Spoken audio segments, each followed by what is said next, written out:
Praise lord. ఈరోజు కీర్తన 84 అధ్యాయం మనం ధ్యానిద్దాము. ఈ కీర్తన అంటే నాకు చాలా ఇష్టం అండి.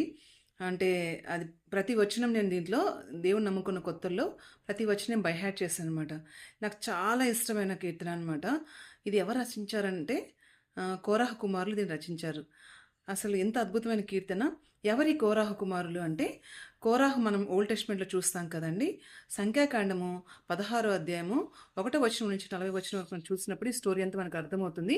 స్టోరీ ఏంటంటే ఇజ్రాయెల్స్ని ఐగుప్తు నుంచి మోషే కనాన్ దేశం నడిపించేటప్పుడు మార్గ మధ్యంలో ఈ కోరాహు ఏం చేస్తాడంటే దేవుడికి అగనిస్ట్గా లేస్తాడనమాట. లేచి దేవుని యొక్క సేవకుడికి అగనిస్ట్గా లేచినప్పుడు దేవుడు అతనికి పనిష్మెంట్ అంటే అతను దేవుని యొక్క ఉగ్రతకు అంటే గురవుతాడు అనమాట. 16వ అధ్యాయం 32వ వచనంలో ఏమని రాయబడి ఉంటుందంటే, కోరాహు సంబంధించిన వాళ్ళందరినీ భూమి నెర్రెలు విడిచి వాళ్ళు మింగివేసినట్టు బైబిల్లో రాయబడి ఉంటుంది. సో ఈ కోరాహు కుమారులు నెక్స్ట్ కొన్ని జనరేషన్స్ తర్వాత ఇంత అద్భుతమైన కీర్తన ఎలా రాశారు అనేది చాలా ఆశ్చర్యం వేస్తుంది అనమాట నాకు. సో 84 ఒకసారి చదువుదామండి. సైన్యములకు అధిపతి యెహోవా, నీ నివాసములు ఎంత రమ్యములు! యెహోవా మందిరావరణం చూడవలనని నా ప్రాణము ఎంతో ఆశపడుచున్నది, అది సొమ్మసిల్లుచున్నది. జీవంగల దేవుని దర్శించుటకు నా హృదయంను నా శరీరంను ఆనందంతో కేకలు వేయుచున్నది. సైన్యములకు అధిపతి యెహోవా, నా రాజా, నా దేవా, నీ బలిపీఠం నొద్దనే పిచ్చుకలకు నివాసం దొరికెను, పిల్లలు పెట్టుటకు వానకోవిలకు గూటి స్థలం దొరికెను.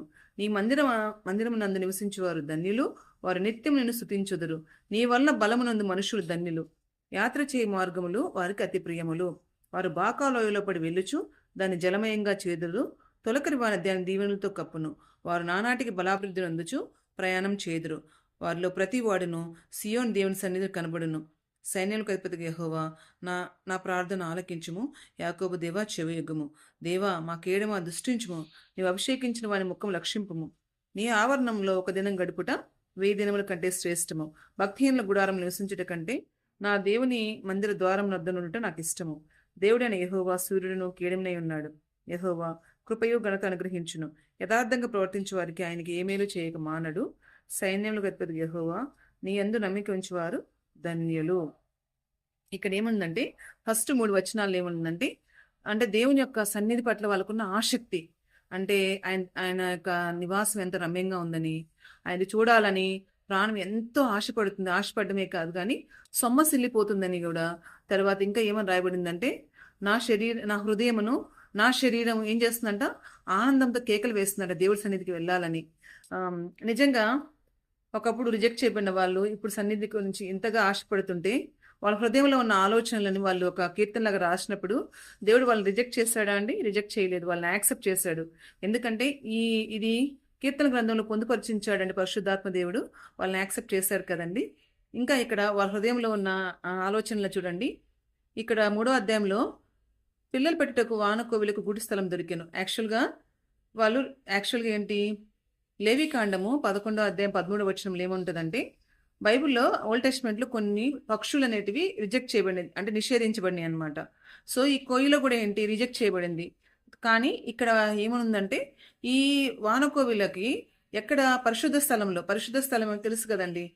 ఇక్కడ ఏమనుంది, బలిపీఠం నొద్ద అంటే మనకు తెలుసు కదా, దేవుని యొక్క మందిరంలో ఆవరణము, పరిశుద్ధ స్థలము, అతి పరిశుద్ధ స్థలం అని 3 ప్లేసెస్ ఉంటాయి కదా.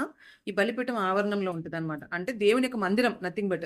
అంటే కోయిల ఎలాంటిది రిజెక్ట్ చేయబడింది, కానీ దానికి ఎక్కడ స్థానం దొరికింది, బలిపీఠం దగ్గర. అలాగే వీళ్ళు రిజెక్ట్ చేయబడిన వాళ్ళు, కానీ దేవుడు వాళ్ళకి ఏమి ఇచ్చాడు, మందిరంలో వాళ్ళకు ప్లేస్ ఇచ్చాడు అని వాళ్ళు ఇక్కడ అంటే అంటే దాన్ని సూచనగా రాశారనమాట. ఇంకా ఏమనుందంటే, వాళ్ళ ప్రయాణంలో వాళ్ళు ఏం చెందుతారంటే బలాభివృద్ధి ప్రయాణం చేదురు. వారిలో ప్రతి వాడు సియోని దేవుని సన్నిధిలో కనబడును అని ఉంది. ప్రార్థన దేవుడు ఆలకించేవాడిలాగా ఉంది. ఇంకా నాకు ఇక్కడ అద్భుతమైన మాట ఏంటంటే, దేవా, నీ ఆవరణంలో ఒక దినం గడుపుట 1000 దినముల కంటే శ్రేష్టము. నిజంగా దేవుని మందిరంలో ఒక్క దినం గడుపుట 1000 దినాల కంటే శ్రేష్టం అండి. దేవుడు లేకుండా 1000 దినాలు గడిపినా అది వేస్టే. తర్వాత ఏముందంటే, భక్తిహీనుల గుడారం నివసించుట కంటే దేవుని మందిర ద్వారం నదులు నాకు ఇష్టము. ఎక్కడుండ వాళ్ళకి ఇష్టం అంట, భక్తిహీనుల గుడారం ఉండడం కంటే జస్ట్ గేట్ దగ్గర, దేవుడి సన్నిధిలో గేట్ దగ్గర ఉండడం కూడా వాళ్ళకి ఇష్టం అంట. సో దేవుడు ఇంకా ఏమైనా రాయబడిందంటే, యథార్థంగా ప్రవర్తించే వారికి ఆయన ఏ మేలు చేయక మానడు. నీ యందు నమ్మిక ఉంచేవారు ధన్యులు.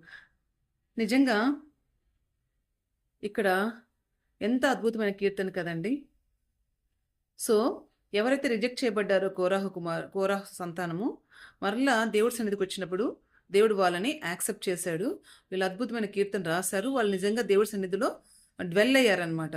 సో మనం కూడా దేవుడి సన్నిధి కొరకు ఆశపడే వాళ్ళుగా ఉందామా? Praise the lord.